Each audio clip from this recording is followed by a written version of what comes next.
Welcome everyone to What Do You Do with a BA in Theater, presented by Dallas Summer Musical's Education and Community Partnerships Department.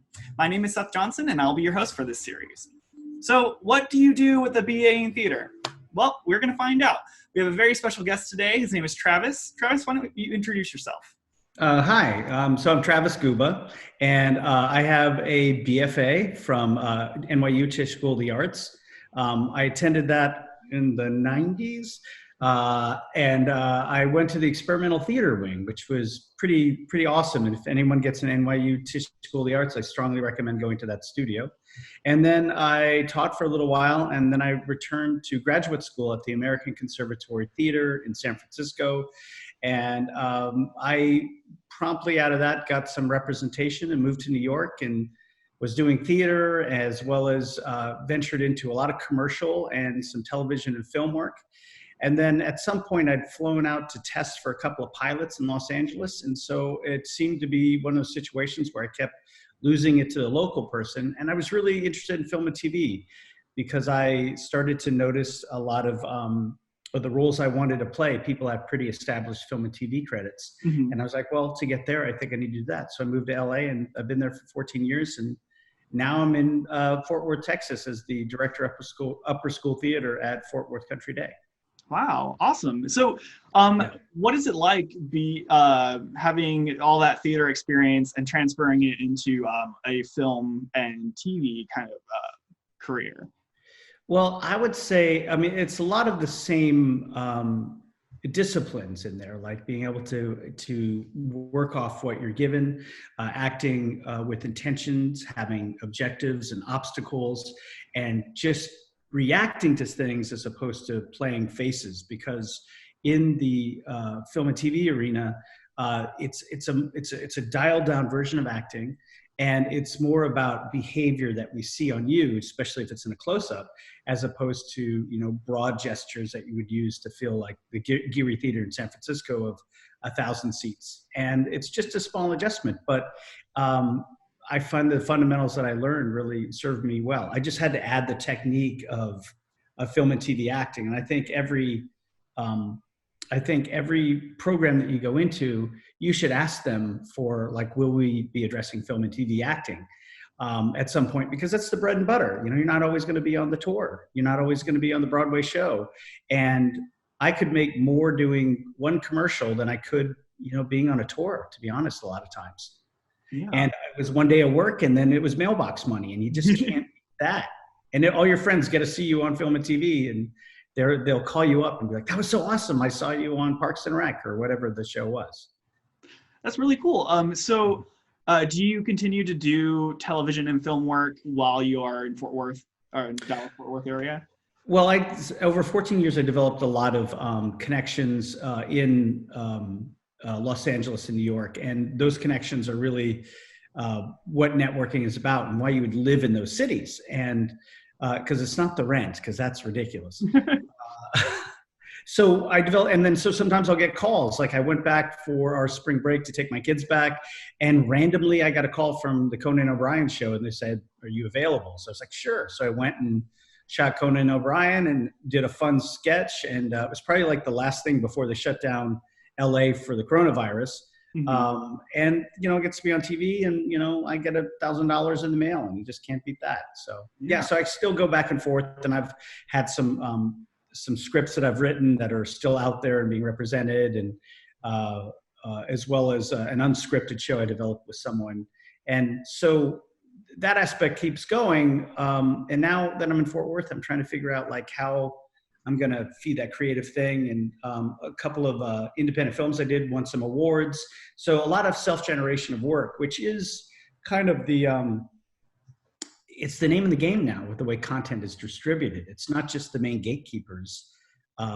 You get to be the gatekeeper, and you need to put material out there to get seen or to get into the big auditions. You know, if you have a lot of followers on YouTube, they're going to see that. They look at that kind of thing. Mm-hmm. And it could be short little characters you come up, like theater characters you develop, and you put that up on YouTube, you get a few people into it, you can get it to a casting director, your agent can send you them a link to it. And to be honest, a lot of people now put themselves on tape and submit themselves through websites like Actors Access. You can self-submit, and if you get representation, you can also have your rep get you into other stuff, and they'll ask you to put yourself on tape. And so you're not as limited to needing to be in a city to start, developing your acting career. Yeah, that's fascinating. So how did you get to a career in education from all of your film and TV acting and theater work? What brought you to that education world? Well, even though I made a living as an actor, it's not a consistent thing. And I decided to have children. And I really wanted to have some consistency in my life. So I had graduated from my undergraduate degree, and it was like, okay, what do I do now? And I had the opportunity to go and student teach. So I got my credential in Northern California.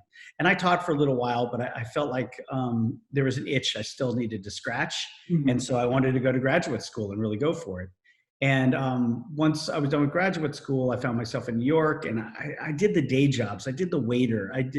I worked in IT. I did the temp work, and I just was not happy with it. It just felt like floating around and never having impact and never having commitment to something, because you always have to be available.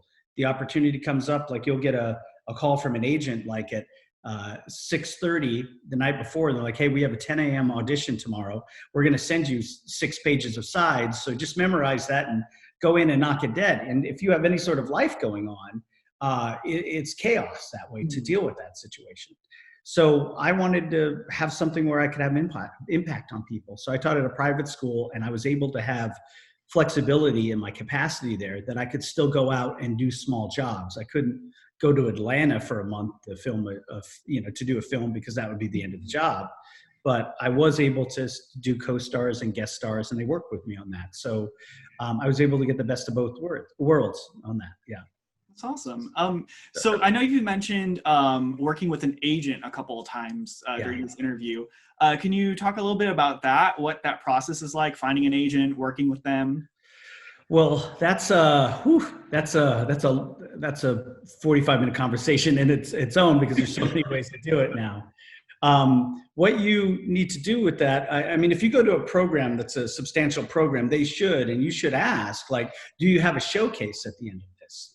Now, when you go to a known program, if you go to Carnegie Mellon, you go to NYU, you go to ART, you do some sort of program that's known, they'll usually group people together and you'll do a showcase. Mm-hmm. Now, at the end of your time, you do a showcase, they invite a lot of industry people.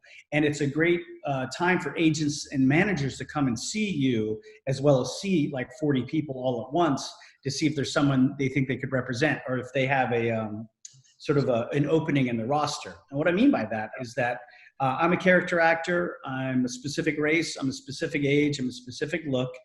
If they have 7 of me, that's not an agency I want to go to, because I'm competing within my own agency for the auditions I should be going to. Mm-hmm. So you have people coming to look to fill the roster to submit for things. And so that's one way to do it. Another way to do it is to actually make your own showcase. So you will have a situation where, like, you will get together maybe with an acting class, like in New York or LA, and you'll put together your own, you'll fund and put together your own 20-person showcase, and then you invite agents for that. What you're trying to do is make it as easy as possible and package everything so they can come see it. Mm-hmm.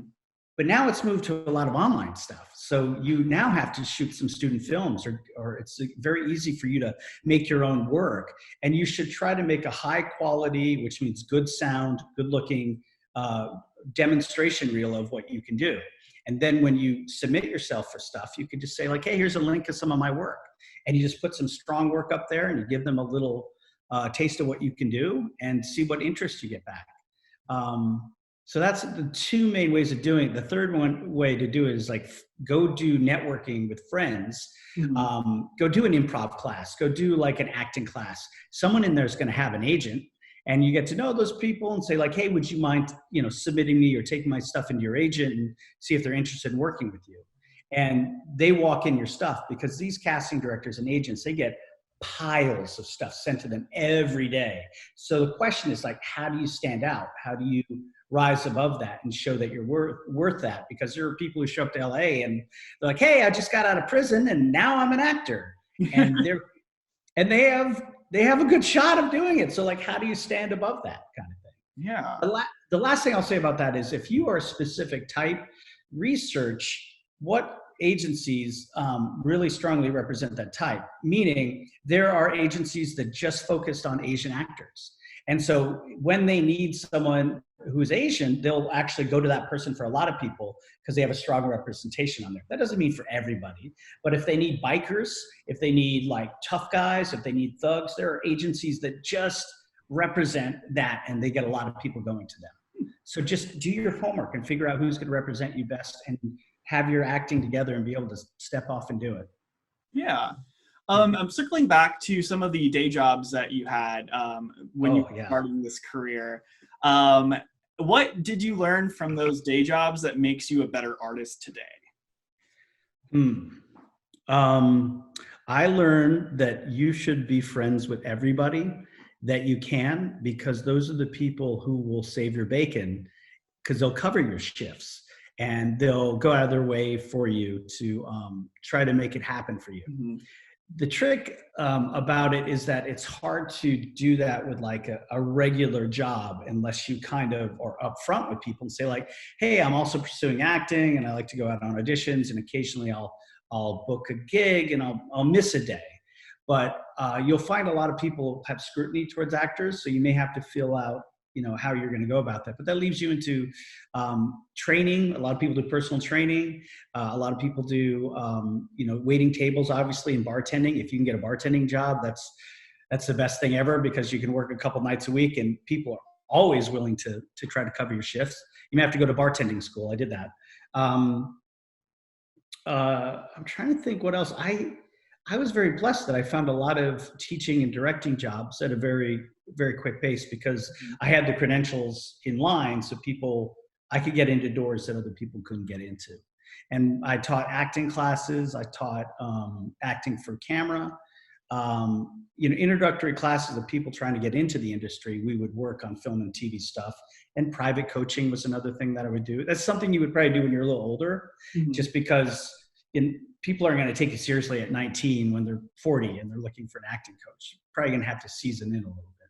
So, yeah. So before we wrap up the interview, I just wanted to ask if you had the opportunity to talk to yourself in high school or talk to somebody else who is high school age going into college, what's the one piece of advice that you would want to give them? One piece of advice. That's a good question. I think it would be, if I could go back and I'll just pretend that the things that are available now were available then, just pretend that for a second. I would say make your own work and value who you are in the marketplace. Know who you are. Like, I would love to play Hamlet. I'm not going to play Hamlet. People don't want to cast me as Hamlet. They want to cast me as Falstaff. They want to cast me as one of the lords or dukes in something. I don't have that, so that's not my category. And at first I took that very personally, like, I can do it. How dare you limit me that way? And you can do it, but guess how you're going to do it is you make your own work. You develop your own theater company. You put the money and raise the money to do your own short film. But if you create your own work now, instead of waiting for someone to give you work or giving you permission to do the work, you're going to be a new voice out there. You're going to have the ability to not be a victim in the sense of like always waiting, and you're going to be creatively engaged. And when you're creatively engaged, you're just more available. Work begets work. Sitting around waiting for a phone call is not going to get you work. But because when you do get to go in, you're going to be so desperate, like, I really need this, as opposed to like, hey, I'm just here and I'm sharing myself, and hey, I'm also doing the show that I wrote. So if you get a chance, come on by. There's something very attractive like that. It's pretty much dating. You're basically dating is what it is. So. Yeah, well, Travis, that's great advice. I want to second that. I encourage everyone to go out there and do their own thing, make their own work, provide your own opportunities, because sometimes they won't be there, especially if you're like a younger director or a younger playwright. larger theaters aren't going to just hire you to direct their show right off the bat. You gotta put that work in, and I think the best way to do that is by creating your own work. So yeah, that's wonderful. And make your friends, like especially if you go to a program, make sure you get your little posse, your little entourage together, and then see if you can start a theater company together, because there's something about you guys having each other's back that's sort of amazing, and you have history, and it's like it's the best, really, and you'll have lifelong friends from doing stuff like that. I agree. Well, thank you so much, Travis. At this point of our video, we will have a musical guest inserted right here.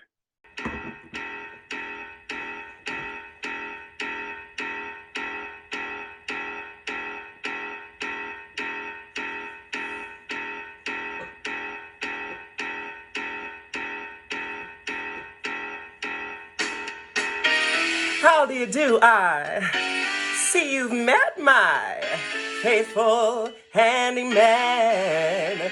He's just a little brought down because when you knocked, he thought you were the candy man.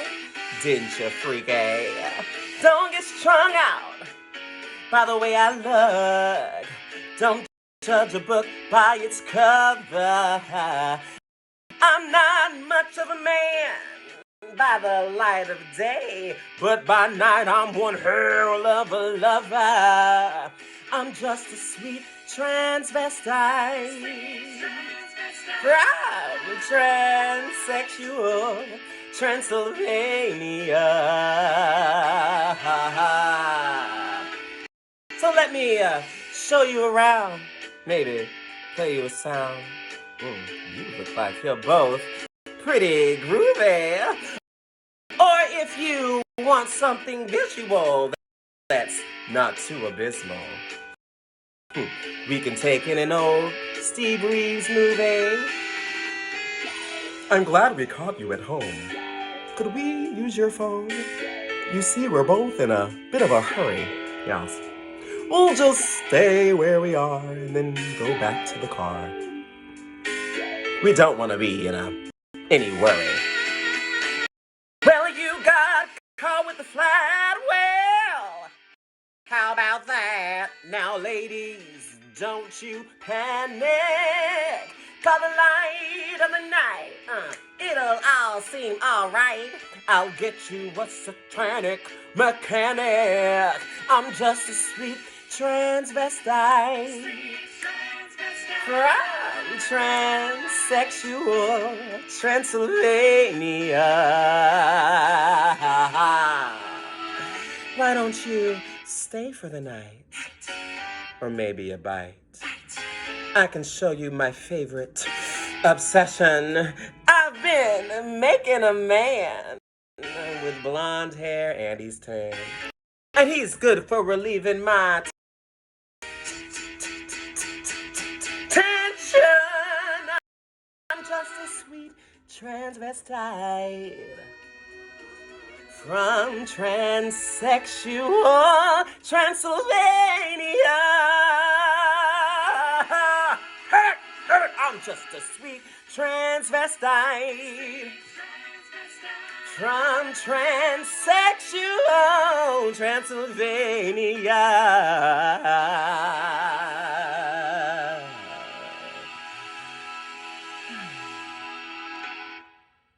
So, come up to the lab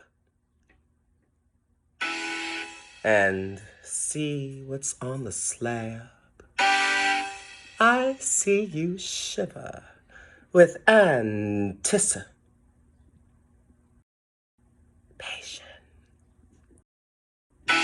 But maybe the rain is really to blame. So I'll remove the cause.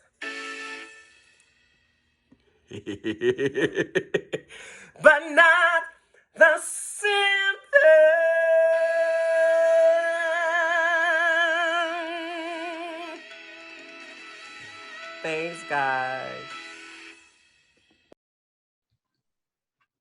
And that was wonderful. Yeah. Yeah. Thank you, musical guests.